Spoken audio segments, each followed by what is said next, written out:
Well, welcome to Poulstone Court Retreat Centre, and welcome, Manda Scott. Really grateful that you've agreed to participate in what we are calling What Connects Us All. And this is a series about all the retreats that come to Poulstone, and talking about their tradition, talking about how they practice their tradition, the tradition's perspective on unity. And so thank you for joining in. I suppose my first question to you is really, Manda, tell us something about yourself and what you do. And this is yours is you've been coming to Poulstone for many years, I know that, and the thrust of your practice is shamanism. So tell us something about yourself and what brought you to shamanism. And what brought me to Poulstone? Yeah. So I used to be a vet, and I grew up in Scotland. And what really, the bottom answer to what brought me to what I would call shamanic practice, really, to distinguish it from genuine indigenous shamanic practice, was a book written by a woman called Rosemary Sutcliffe called Eagle of the Ninth, which some people listening, it will be one of the seminal books of their childhood. And she was talking about Roman Britain and a young man who grows up in the south, and his father's legion has been disgraced because it's lost its eagle. And he decides he's going to get it back. His father's long dead. And he has to go north. And he goes north into the wild lands of Scotland, past Hadrian's Wall, into kind of, savage land. And he meets the priests of the Horned Moon God. And this is absolutely written on my liver, on every part of me. He meets these people, and they have the eagle. And we never get to see their sacred ceremonies. There's always a hidden place where they go, and there's a goat skin that covers the doors of the places where their hidden ceremonies happen and where they keep this eagle. And I read this when I was 7 or 8. Wow. And at that point, I was desperate to know what happened behind the goatskin curtain of the priests of the Horned Moon God. And I grew old enough to go to university in Glasgow, and I joined a Druidic group that met in Edinburgh and began to get some idea, but it wasn't enough. And I thought then, and I still think, although my Druidic friends would disagree, that the lineage back to our indigenous past was broken, and that I was desperate to find a way of connecting with the gods of this land that felt alive and real to me. And so in the early 80s, when I was still a student and I qualified in 84, just then there were a few people who were coming across from North America because the native North American peoples, some of them, had decided it was a good idea to start teaching white people, because otherwise we were obviously going to destroy the planet. And they wanted to teach. And there was a huge amount of conflict then. A man called Rolling Thunder, and also Sun Bear. Sun Bear really first broke it open, and then Sun Bear died of throat cancer. And there were a lot of people in the native world that said that is because you spoke out what did not need to be spoken. So there was a huge amount of conflict, but there were some key people who really decided they needed to teach the white people for a short period of time. After a while, some of the white people decided that they would start holding weekends where, you come and you give me $1,000 and I will teach you to be a shaman in a weekend. And the native people went, that's so not it. And they stopped. So there was a short window where quite a lot of indigenous peoples came over and taught what they felt they could teach. Wow. And I was really lucky to be a sponge in that period. And really what we were looking for, what I was looking for, and I think a lot of us at that time, was how do we really connect to the gods of this land? Because once I've got the toolkit, then my teaching comes from the gods of this land. And so that really for me is how I came to it. And one of my teachers taught at Poulstone, which is how I got to know and love Poulstone. And then when I began to teach in 2004, after I'd written the Boudica books, then I wanted to come back and teach at Poulstone. So probably a little longer than I was expecting. So there's quite a few ideas that you've expressed there. I mean, one as a child, and just the just a complete fascination and the awe that you have for the magical, and then you moved on really to university days, trying to see a connection between what was Druidic England and of course the shamanism, and then of course Native Americans coming over to this country and sharing what is their traditional belief, and you seeing a connection with that. And there's quite a few ideas that you just expressed there. I mean, that's completely fascinating, each one in itself. I suppose my starting point before we get to these ideas is, what is shamanism? I mean, so I've seen it used in Native American language, and even if in areas like Mughal Asia, and the steppes, of course, Europe, they talk about shamans, and then you just mentioned, the Romans. But what is shamanism? And what is shamanism? It's a spirituality. It's the pre-industrial, pre-agrarian spirituality of humanity. So all of insofar as we understand it, and if we're going back in history, then clearly we're looking through our own lens, but let's put that to one side. About 10,000 years ago, people discovered farming. Before that, we were forager hunters. And shamanic spirituality is the spirituality of the forager hunter peoples. And clearly there are still some alive now for whom that is their culture and that is their spirituality. It was a time when humanity lived in context. It is a time when humanity lives totally in context with the web of life.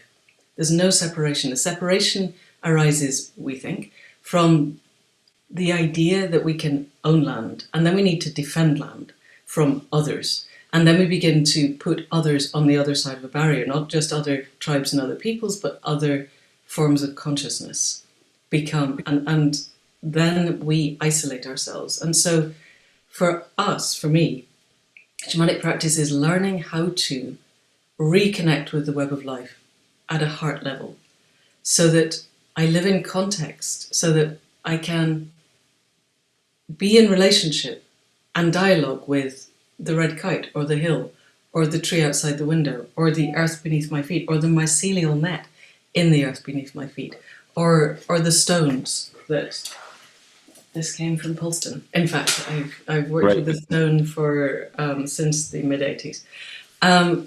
Came from by the river, and it still sits in the sacred places in my home, where my home has changed quite a lot since then. So shamanic practice is about learning to open to all of the web of consciousness, some of which is human and most of which is not, and some of which is alive in the sense that our reality counts it to be alive. So animals, birds, trees, but some of which is stones. In order to be able to ask for help. One of my very old shamanic teachers says a shaman works by asking for help, which is true. And not just in this reality, but in all of the realities. So another key part of shamanic belief is that this reality, the three dimensions and time that we exist in, is a tiny, tiny, tiny, tiny part of all possible realities. Yeah. And that the shaman works by being able to move out of this reality into the other realities in order to ask for help and bring it back to this reality. What is changing for me since we started Accidental Gods, or since I started the journey, which is 2 years ago, is yes, we ask for help. And yes, throughout history, throughout the hundreds of thousands of years of human existence, the shaman existed to ask for help. But now, this time now, in human evolution now, our job actually is to ask, what do you want of me? And that has always been an integral part of being part of the web of life. But I think for modern, Western, contemporary shamanic practice, we need to flip from I'm asking for help for me or my friends or my culture or my world to I am here in service, what do you need of me? Wow. No. Wow. So wow. Does that make sense? Completely. Why do you think there has been this shift from, what can I do for you, from what do you want from me, or asking for yes, asking for help to offering help, really. Yeah. Because I think we are at a unique point in human history where we're facing extinction very, very quickly. I read the deep adaptation paper. It made total sense. I think we have less than 10 years in which to move. Well, at the moment we are racing headlong towards the combined cliff edges of climate change and ecological crisis. We're in the middle of the sixth mass extinction. And the last mass extinction was 64 million years ago, and 97% of species died. And we didn't exist then, but it wasn't, interesting bipeds of mass around 60 kilos that survived. It was the bacteria and the viruses and the mosses and the fungi that were of the 3% that survived. And it's likely to be the same this time. And yet, everything that I'm working with tells me that we have the opportunity now to change that trajectory. And so part of what I'm doing with Accidental Gods, which is within the shamanic context, is endeavouring to help ordinary people to reach a point where conscious evolution, which for me is what happens when all of us ask what you want of me, becomes a possibility. And I think in order to do that, we need to be fully connected to the web of life, totally balanced on the knife edge of the moment, and able to say, what do you want of me? And hear answers and respond to them in real time without all of the clutter of, oh yes, but I have a mortgage to pay, or, the dog needs to be walked, or the kids need to go to school, or whatever else. So you've mentioned the web of life quite a few times, and you've also said that there's the different realities that we live in, and this reality is a small part of this bigger reality. I mean, what is the web of life that you refer to? It's everything that is conscious. So 2 years ago at the solstice, and we're recording this nearly at the solstice, the winter solstice. Every winter solstice, my partner and I sit with the fire, ask it, what do you need of me, really, basically. We go over the past year, the year just gone, and we look at the year to come. And this particular solstice, I was feeling really smug and happy and cheerful because my very first group of students had gone all the way around the wheel that is the structure that we have for our shamanic training. And technically there were 10 gates, but actually it had taken 15 years because life. And so of all of the hundreds who had started, we had had 9 people go all the way around. So I was like, yes! Yeah. Look at this, these people are amazing. Isn't that an extraordinary thing? And what the fire said was, yes, but 9 people every 15 years is not going to cut it. Yeah. You need to be teaching at scale. Okay, yes, I'm sure you're right. And as part of that, what came was a vision of the Earth as seen from space. The kind of blue pearl in the blackness of space that we're so familiar with since the moon landings. And around that Earth was a web of light. It was very, very, very tiny fine filaments, millions upon millions, and all interconnected. And at every place where one or more of these filaments connected was a node of consciousness. And I had, this was on a kind of, how visions work. It's a felt sense and it's an image and it's an awareness. And at every crossing point of each of these filaments was a node of consciousness, and some of them were human and most of them were not. And I had an absolute sense of being a part of that. Wow. In the vision. But I stepped out of it. And so I had that vision. I had another vision of me standing on a stage speaking to thousands of people in America. And I don't fly. It's like, that's not going to happen. And I came out of these 2 visions going, and what exactly does this mean? I have no idea what you want or how we do this. And over the year, Accidental Gods evolved out of that. Within 3 days of that vision, I had an email from the States that went, okay, there's one of you and there's 50 of us, and we know you don't fly. But either we all fly to you or you fly to us. Which would you like to be? And if I hadn't had the vision, I would have gone, forget it. Don't even think about it. Just planes are out. Don't get on a plane. I'm not getting on a plane, forget it. But actually, I ended up going to the States. And then I had to work out teaching at scale. So, once you ask these questions, the help is there. That's what always is my experience, is you ask the question, the answer comes, you go, I have no idea what you mean by that. Really? But as long as I apply myself to keeping open and going, I heard you, I'm trying to understand, then the answer will come. And so by the following solstice, so solstice a year ago, we had Accidental Gods ready to cut up and running, which is my best attempt to teach ordinary people how to connect with the web of life. So the web of life is the web of consciousness of everything that is conscious on this planet, but also my felt sense now is the web of consciousness expands way beyond the blue pearl and the blackness of space. Wow. That was just a useful metaphor to hook me in to get me working. Wow. So consciousness expands. Consciousness in the end is the all that is. And I don't know how. You may know. You may have a better cosmology than me. There is some way that the all that is, the heart mind of the universe, that is raw compassion, absolute love, then becomes nodes of consciousness. Yeah. Some of which are human, some of which are not. And we can become completely present, fully present, in the moment, integrated in context, connected with that. And my feeling at the moment, my understanding, which may change, is that our role as humans, there must be a reason why we became separated off, why we chose to split off, to think of ourselves as separate. There's a wonderful woman called Mickey Kashtan who says that the wounds of the patriarchy are separation, scarcity, and powerlessness. And we've taken those on, but they're wounds. They're not the way the world is. If we can sense ourselves in a generative, flourishing, connected world, fully present in the moment, then we come back into context.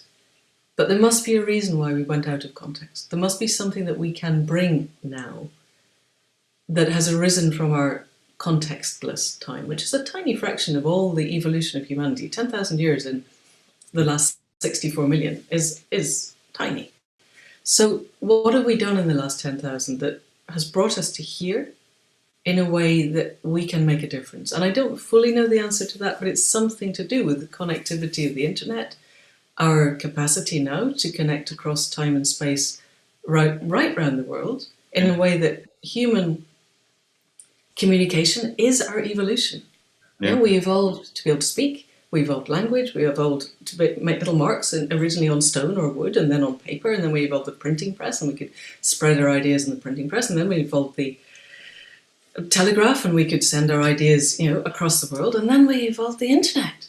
Yeah. And we can spread ideas in moments right around the world to millions of people of a population that is now greater than it has ever been by orders of magnitude. So our connectivity is huge. And so what I feel is that if we can use that connectivity to bring a critical mass of us into context with the all that is, with the web of consciousness, then there will be something that we can offer.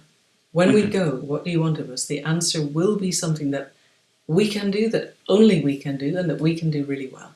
I don't know what that answer is, but my absolute intent is to have as many people as choose to join doing this practice, because we don't know when the question will arise.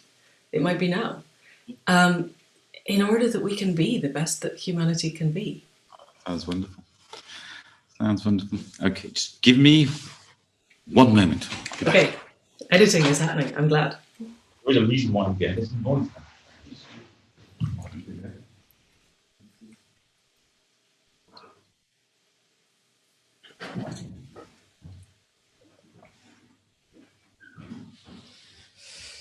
That really was lovely. So I'm going to rewind a bit now. And so you said you have teachers come from the USA, Native Americans, trying to share their indigenous beliefs. How old were you when you participated in the sharing of that teaching? Early 20s. Wow. Wow. So and now you've moved on to, you mentioned quite a lot, Accidental Gods. Yes. Tell me something about what is Accidental Gods. It's a great name, and it's really, it makes me want to know more. Okay. So I'm not in my early 20s anymore, as will be obvious. So Accidental Gods is what arose out of that fire sit 2 years ago. And so we brought it into being. My partner, my wife, is a website designer, which is jolly useful when you want to spread things out. We didn't know, obviously. So I spent the year going, I have no idea what you want of me, but really asking the question. And what arose was a number of things came together. I don't know how familiar you are with systems thinking, so I'll keep this very, very brief. Not very familiar. Okay, so there are two concepts. First is the difference between complex and complicated. Things that people make are complicated. The computers through which we speak and Zoom, they're complicated. If the coders get something wrong, it all falls apart. But if you go through the code, you will find the bit that went wrong and you can fix it. The main thing that I use as a metaphor is a Boeing 747. There are 6,000 plus parts in a Boeing 747. Yep. It's enormously complicated. But if we gave you the instruction set and the big warehouse and all the bits and a lot of time and the right spanners, you could build a 747. And we know this happens because they exist. They're in the air. They were in the air before lockdown. Very, very complicated, but they are linear, they are predictable, and they are repeatable. And by linear, we mean not only if you put all those 6,000 parts together, you get an aeroplane that flies, but when you're sitting in the aeroplane, let's assume it has a wheel, I don't know, if you turn the wheel to the left, it turns left, and it turns left in a linear fashion. If you put your feet on the brakes, it slows down in a linear fashion. Complex things, which tend to be biological, are not predictable and not linear. Yep. So our cells are complex. The organs that our cells make are complex.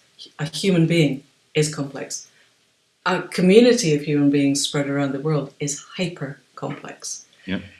And the point about hyper complex systems is that they move along non-linear. So linear is like that. Yep. Non-linear is like that, or like that. So the climate is a complex system. When we chuck CO2 into the atmosphere for a long, long, long, long time, it doesn't do very much, and then it does an awful lot of things very quickly. The acidity of the oceans is buffered, and then the buffers collapse, and the pH actually shoots down. The acidity shoots up. So complex things, a guy called Ilya Prigogine, who was a Nobel Prize-winning physicist in the last century and millennium, did a lot of work. Complex systems tend to rise slowly until they reach, or we'll come this way because it's on you, till they reach a point of maximal complexity. Yeah. And then their timeline bifurcates, and they either crash into chaos and extinction, or they emerge to a new system. Yeah. And the point of the new system is that it's wholly unpredictable from the perspective of the old system. So the classic metaphor is the butterfly. If a rope came down from Alpha Centauri and somebody gave you a caterpillar munching on its little leaf and said, what do you think that's going to be? You'd think, a bigger caterpillar? Yeah. But then it eats enough and it spins its cocoon and it becomes a chrysalis and it dissolves into DNA soup. There is nothing but DNA in liquid in a chrysalis. And then arising in the chrysalis become things called imaginal cells. Yeah. And initially they are destroyed because the rest of the soup sees them as other. But then more arise, and they clump together to make imaginal islands, and the imaginal islands clump together to make imaginal organs, and the imaginal organs get together, and then there's a butterfly. And you absolutely would not have predicted the butterfly from the caterpillar if you didn't already know it was coming.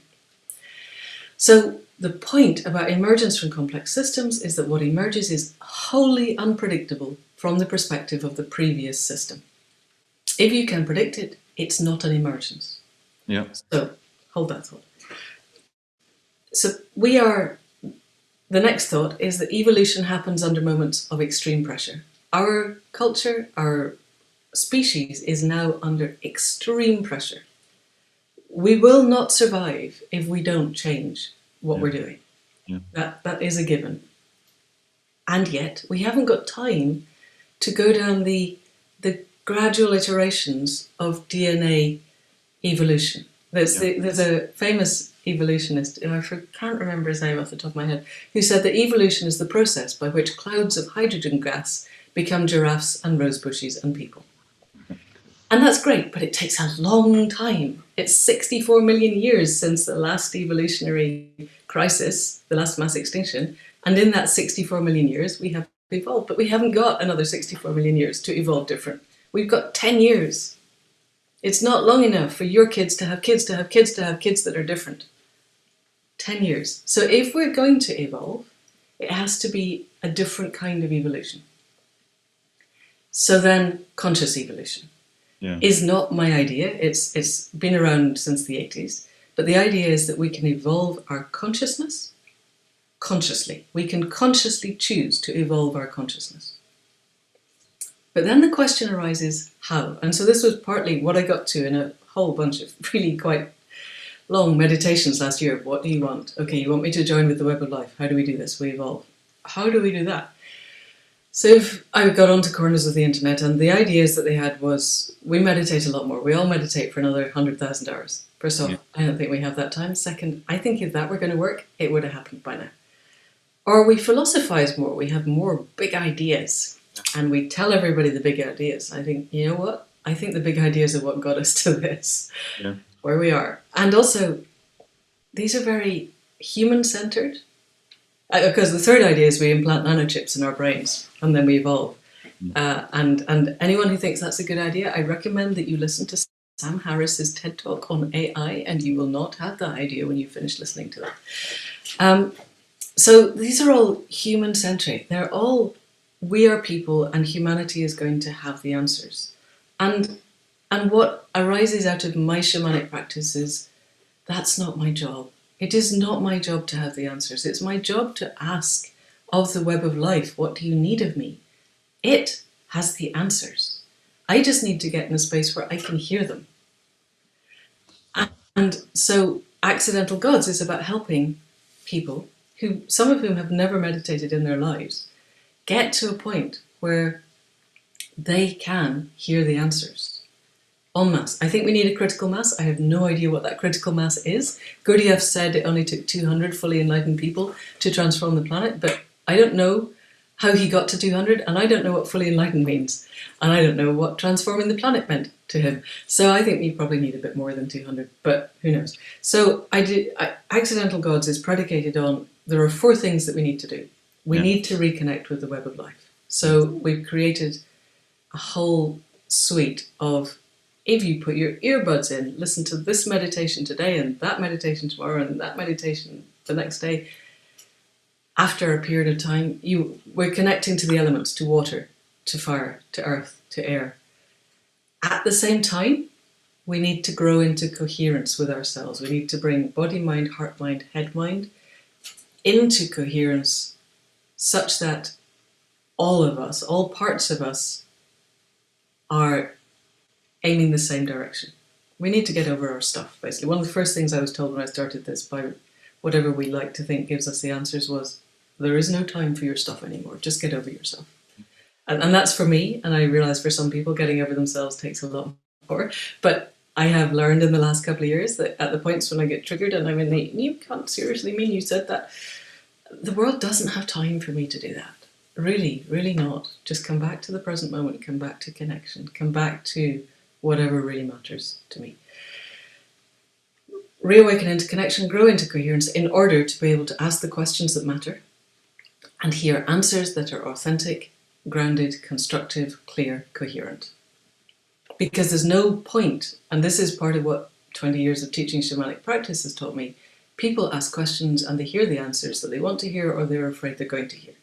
And it takes, the reason it takes 15 years to do the cycle is learning how to hear answers that are authentic and are not projections of my ego or my fears or the deep, deep, deep subconscious that I've dragged with me all through my life.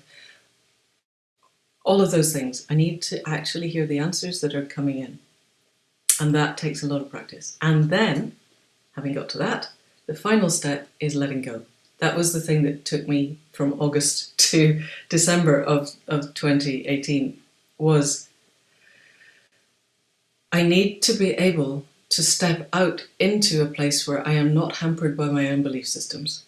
I need to let go of all beliefs, but in doing that, I need to let go of the belief that I need to let go of all beliefs. It's a bit of a circular thing. And I'm just, this solstice, going, I think, my plan, who knows, I feel that there's a part, I still don't know how to teach people how to do this. So I think there's a missing part, and I'm hoping that this solstice, that part will come into the jigsaw, because that's the next thing I need to prepare for the website. So we've got students who've been going a year who are in the part of learning how to set intent, intention, intuition, the asking for help, then we'll do the letting go, and then we'll see where we get to. By the time this goes out, I think we had this idea it was going to be a membership, you join, and we'll just keep rolling stuff out. And that was great for the first few months of last year. And then when people joined and all they could do was progress through water, and now they join and there's so much stuff, because I've been putting up new stuff every week for the last year. So we're going to split it into courses, because I think it's more manageable for people. And the aim is to reach a critical mass of people, not to scare people off as they come on. So by the time this goes live, Accidental Gods will be a set of courses, I sincerely hope. And it's a podcast.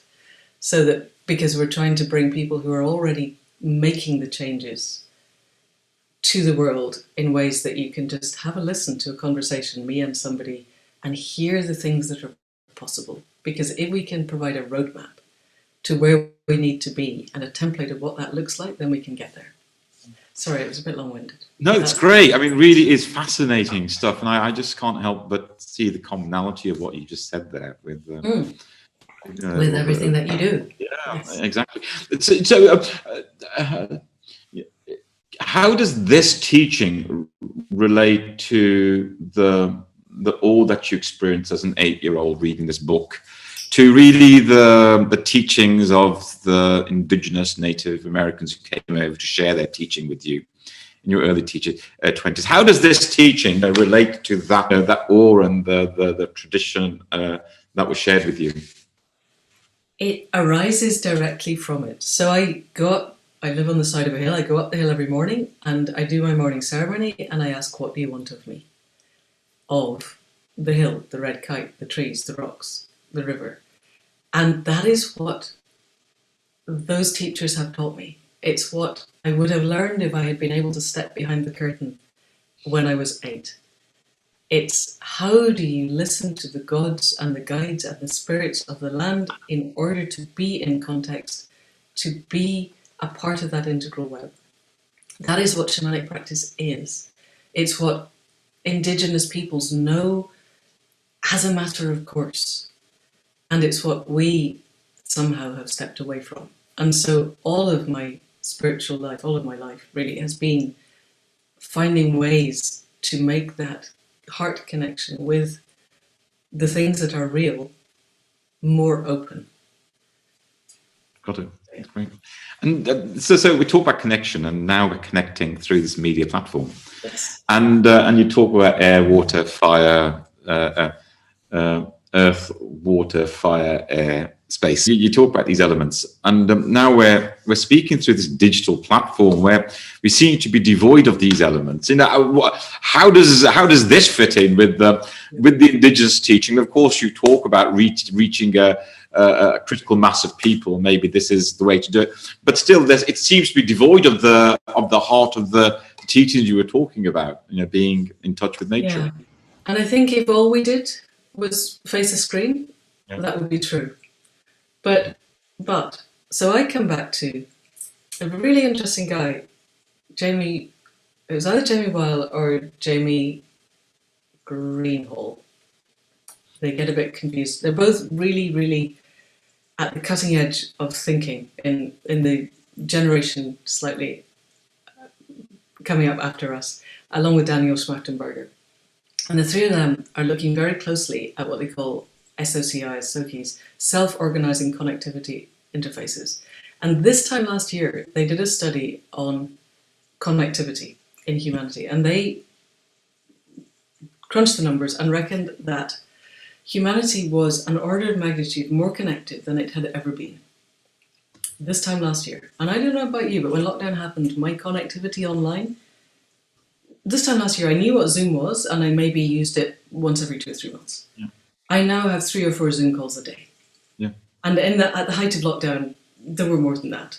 Yeah. Our connectivity has risen by many orders of magnitude. And so my feeling is that whatever it is that humanity brings, I keep going back to, let's take a little step back. If you listen to any of the people who have near-death experiences, every single one of them comes back going, it's okay, don't worry, things are happening exactly as they're meant to.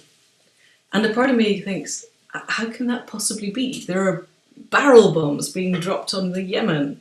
We're in the middle of the 6th mass extinction.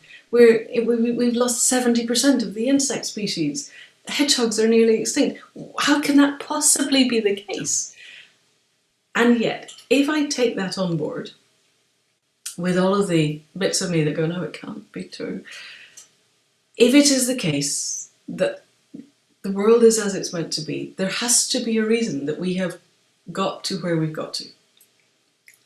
And the only thing that has evolved in humanity since the agrarian revolution, since for the last 10,000 years, is our capacity to share ideas, which has gone through that iteration from learning language, something that I read not so long ago. Every other species communicates in vowels, other than parrots that have learned to speak, but leave that aside. Something happened in humanity that gave us consonants and gave us a much more complex vocabulary and allowed us to speak, and then we write, and then we create this. We are communicating in a hyper-complex system in ways that have never happened in the evolution of this planet, to the best of our understanding. I suspect we might find that whales have been doing it anyway, but let's leave that aside. On the surface of the planet, to the best of our understanding, we are at this moment the most connected we have ever been. And this is allowing us to do this. If the pandemic had happened 20 years ago, or when the last pandemic happened in 1918, people were writing letters to each other. Now I've been on Zoom calls with 500 people all around the planet. And that has to matter. There has to be something that can arise from that would not arise otherwise. And I think this is the nature of complex systems. We are a hyper-complex system. We must be reaching the point of maximal complexity soon, where we hit that bifurcation point. And it may be that we crash into chaos and extinction.